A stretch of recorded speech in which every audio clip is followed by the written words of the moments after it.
Hello everyone and welcome to another episode of Traveling Routesetter. My name is Jakub and I am competition and commercial routesetter with close to 100 events experience in route setting for competitions and events. And I'm recording myself traveling in between jobs with the purpose of giving you tips and helping you find the easiest way to become the route setters that you want to be in the future. In today's episode, I'm gonna cover a topic of being a recognizable, unique, developing your own style, and most importantly, standing out as a route setter that have a character. I think standing out, doing something a bit differently is one of the best and the easiest ways to get more work in both commercial and competition route setting. If you can bring a certain skill or certain way of work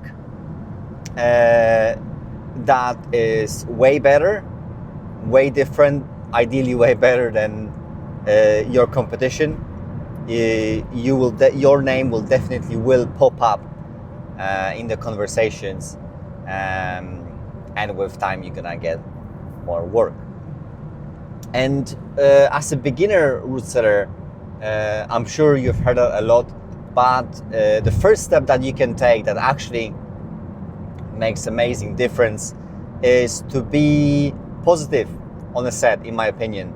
If you come in and you hyped up and you're happy to help with anything and everything, you're even if you're having a meltdown, like you staying positive, you like people boulders and you're trying to find, even in bad boulders, you're trying to find positive elements and bring them up, very highlight the best out of people. That's definitely the first step I would take. Works well compared with amazing work ethic, being helpful, being everywhere, picking screws, pitting holes, down climb jacks, moving boxes, almost being on your 100% all the time. And that's the first step. And I know it's quite easy to say and it sounds cliche, but this is one of the things that a lot of sellers don't do. They're a bit shy, they are afraid to give opinion, which is fair enough, but that's what I would do. Secondly, I think on the first step towards developing your own route setting style, it would be learning route setting techniques and learning how to set boulders in variety of grade and styles. So in my opinion, as beginner route setter that's working in-house, potentially freelance, but let's start with in-house. You probably have access to variety of wall angles with a certain amount of hold selection. So your goal for the next couple of years should be to learn how to set as many climbing moves as possible and being able to translate them to harder grades, but most importantly to easier grades. In my opinion, this is one of the most important skills in route setting that you can have, being able to translate certain moves to other grades. And you can do it by using different holds, setting the same sequence, setting the same moves, that's one. Using a different wall angle, that will be number two. And what else? Wall angles, holds, and then of course different grades. So let's say we are trying to set a paddle or something like this, and you've managed to set a paddle in a like V6 7A level on a 20-degree wall with flat hold. Try to do the same thing on steeper wall, less steeper wall, V7, V5, maybe V4, and if you are managed to set those moves in all the grades, in any holds, you become a move master, because you understand the basic of every move that you're trying to set. That will help you set them in other grades. Let's say your gym is hiring a lot of freelancers, or even better, you are following freelancers on social media.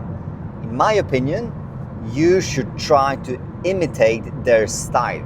And of course, by now, you've been exploring setting different moves with different holds on different angles, different grades.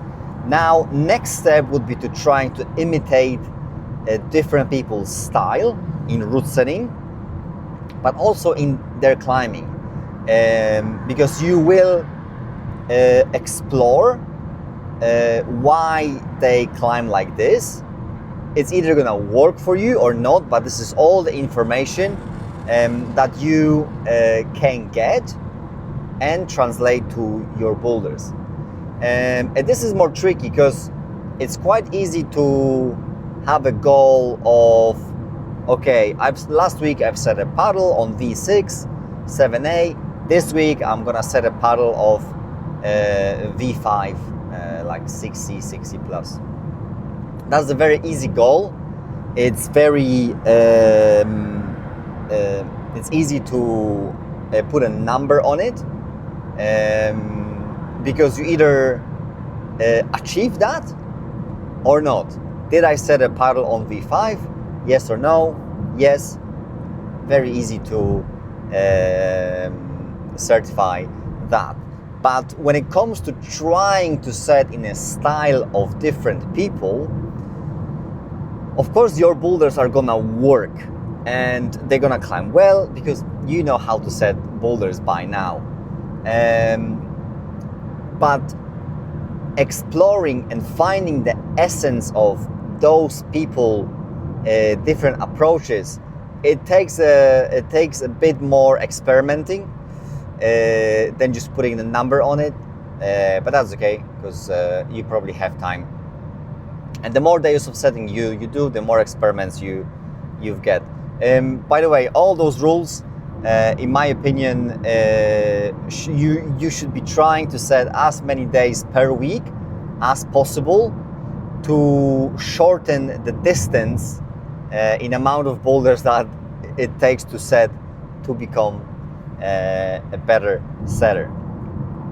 So yeah, so let's say you imitate how setters who set dynamic stuff set, setters who set balancing stuff, strengthy, etc., etc., etc. And in this journey, you will find the things that you personally like and finding easy to set, and things you don't like. And here you start building the basis of what you really enjoy in route setting and what you really want other people to try. Still, my rule of thumb is if you enjoy your own climbing, someone will enjoy it too. So almost set for yourself.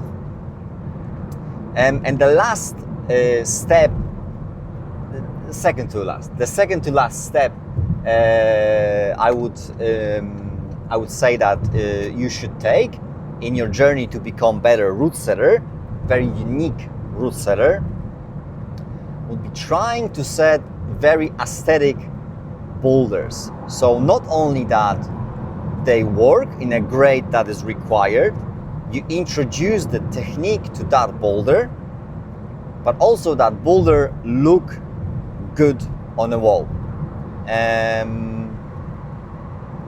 And you can get any boulder to look very good, in my opinion. Because you can set a crimpy board climb with 6 holes, but also you can stack 20 volumes, jibs, block staff, lift staff to achieve the same boulder, but looks different aesthetically. And right away, I'm gonna tell you that this point is gonna be probably the hardest point in your development, as surprisingly a lot of head setters and route setters don't really see the value in learning how to do it. It's a different story that when you come in as an experienced setter and you set boulders that look good and they work. I really struggle to understand why the head setters don't give that space to fail for their in-house teams when it comes to exploring the aesthetic approach to those boulders. And right away I'm going to tell you, you're going to get a lot of pushback with that. Everyone gets it, especially in bigger chains where people just want to go home. And you said this where people just want to set, go home, and don't really care about more than just boulders on the wall. You're gonna struggle there. But regardless, you should push it, in my opinion, because at the end of the day, if you don't do it, someone else will do it, and they're gonna learn something that you might not be able to. And I do understand that there are a lot of walls where this is gonna be much more difficult than the others when it comes to resources and when it comes to mindset of gym owners or head setters. Final step, or one of the final steps, would be to trying to take all this knowledge and try to set a whole sector to look cohesive. So each boulder complement other boulders. So your part of wall looks like introduction of your style, your aesthetic, your movement, your ideas that you would like to present to the customer. This is getting much more popular in route setting by now. We call it Australian style because they've developed it to a very high level. Very similar to French, where the bouldering is not only a fitness, but also a visual experience, movement experience. In my opinion, in your section, even if variety of movement is not, it doesn't cover all the palette, it's still very important to have it. Potentially not every week, but for example, mantle station. If you can introduce 5 different type of mantles in different levels, I'm sure this is gonna be a very popular idea to have. Guys, that was my points, how to become unique route setter, and I hope you like it. If you do, drop me a comment, follow, and if you have any questions, drop me a message on Instagram, Salsa Route Setting, or drop the comment down below, and I'll answer this for you. Thank you.